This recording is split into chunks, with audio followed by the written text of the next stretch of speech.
But what I want to talk to you about today is actually what's really exciting to me, which is what the blockchain has done to motivate a completely new paradigm in security, something that inverts what we've been doing for the past 20 or so years. And so let's look at what we have been doing for the past 20 or so years. We've been using what's called the enterprise security paradigm, which puts valuable data on central servers and trusts large IT departments with our valuable information. So problem with that is that there's many weak points to compromise the data. We can compromise the network traffic, we can compromise the machines themselves, we can compromise the traffic between the machines. And we have to trust a lot of third-party storage providers, especially for storing data with another entity, one company storing with another, such as cloud providers. And so what we've seen is that this model constantly, over and over again, gets hacked. Server breaches are almost entirely unavoidable. And obviously in the Bitcoin and blockchain space, we hear about this a lot, with Mt. Gox, Bitfinex, Bitstamp, some of the largest exchanges in the world getting attacked. And it's not just the blockchain space, even regular legacy, I guess we call it legacy, but other institutions, Home Depot in the US and other very well-funded companies, even banks, have had trouble keeping data secure. So the challenge is that there's simply too much incentive. There's a lot of incentive in attacking some of these central data store servers. So what could we do instead? So what the blockchain has motivated is this new type of security paradigm where instead of relying on central servers to hold the data and the people that control them, we can secure data first at the edges. We call this edge security. Secure them on individual users' devices first. Encrypt the data before it ever touches the device and before it ever touches the network. And so there's a really awesome little beautiful thing that happens when you use edge security is that not only does data become much, much harder to hack, but you also reduce the reward from a hacking attempt. Because now you have to attack each device one by one by one by one, and you only get the value in the devices you've successfully gotten into. And so another noticeable aspect of edge security is if you look at the devices that we as individuals hold, those devices primarily only make outgoing connections. You go and check your email, you check a web browser, you pull for an Uber ride. But for the most part, you're not sitting out there on the globally accessible internet and taking incoming connections. You're not having to act like a castle full of data that then has to lower a drawbridge to let people in, which unfortunately, when you lower that drawbridge over the moat, you hope only the right people come in and not the wrong people. So once again, easier to secure these edge devices than these globally accessible internet servers. And like I mentioned, there's also the human element. With central storage of data, we have to trust a growing and growing larger number of people the bigger the data grows. The bigger the storage provider grows, the more people. In contrast, securing data at the edges requires us to trust, for the most part, ourselves, or at least a smaller group of people. And so why does this have anything to do with the blockchain? Well, the motivation of the blockchain is that for the first time ever, we've never had this before, for the first time ever, a very small amount of data, about that big on your screen, is now equal to money. Think about that. It's actually equal to money. Data has had value to us before, but it's never been actual money such that if someone took that data, you wouldn't have the value yourself. If it was a photo and someone stole it, well, you now both have the photo. Now it's data that if someone takes is useless to you. So we've motivated this new type of paradigm because now trusting other people with that small amount of data starts to break down, and we've seen that especially in this space. And that data is specifically private keys. Right? In the Bitcoin space, we call them private keys. They're long strings of letters and numbers. They're kind of scary to look at, and for the most part, it's kind of intimidating for the average user. But these keys are key because this is what you use to authenticate and prove that you own specific value on a blockchain. Right? This is your ability to unlock value that gets embedded into a blockchain, whether it be Bitcoin, another currency, or a land title that happens to be etched onto the blockchain. That is that piece of data that becomes so valuable. So the challenge, though, what is the challenge with this security model? This security model requires, instead of IT departments and large corporations, it requires individuals to be able to handle security on their own. And some of the tools of edge security haven't been very well utilized by kind of end users like you and me. Encryption, a lot of people don't use encryption unless it's kind of baked into the software. Backing up of data, a lot of people use cloud services like Google Drive because it backs their data up for them. Synchronization, password recovery of encrypted data is very challenging. You can't forget your password. Two-factor authentication, usually we don't use a lot of these tools. So this is where the blockchain and Bitcoin space has really helped improve things.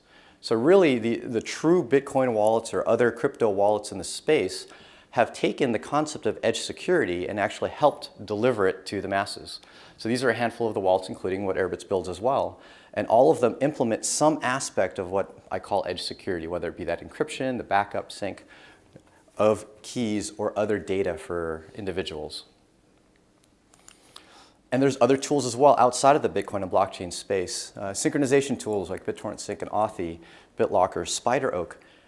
Interesting thing is these tools have existed some of them have existed well before the Bitcoin and blockchain space really kind of came about. However, many of you might notice that the names of these projects are really coming up. I hear about it more and more and more within the blockchain space because they're so much more important. They've gotten far more adoption because people actually care and realize the value of these tools, which is what's so cool about it. And I've actually been really, really fascinated by BitTorrent Sync even before blockchain.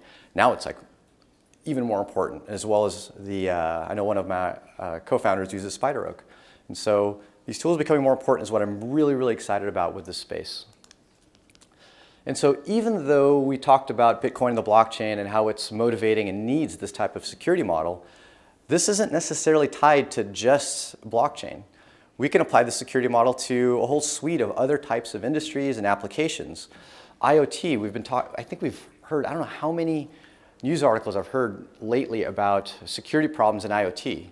Some of those, a good handful of those could be solved with public-private key authentication and utilizing individuals owning a private key to authenticate to an IoT device much the same way that we authenticate to a blockchain. Information management. The password managers are in a way a type of edge secure application. The notes that you keep, the context that you have, and digital identity.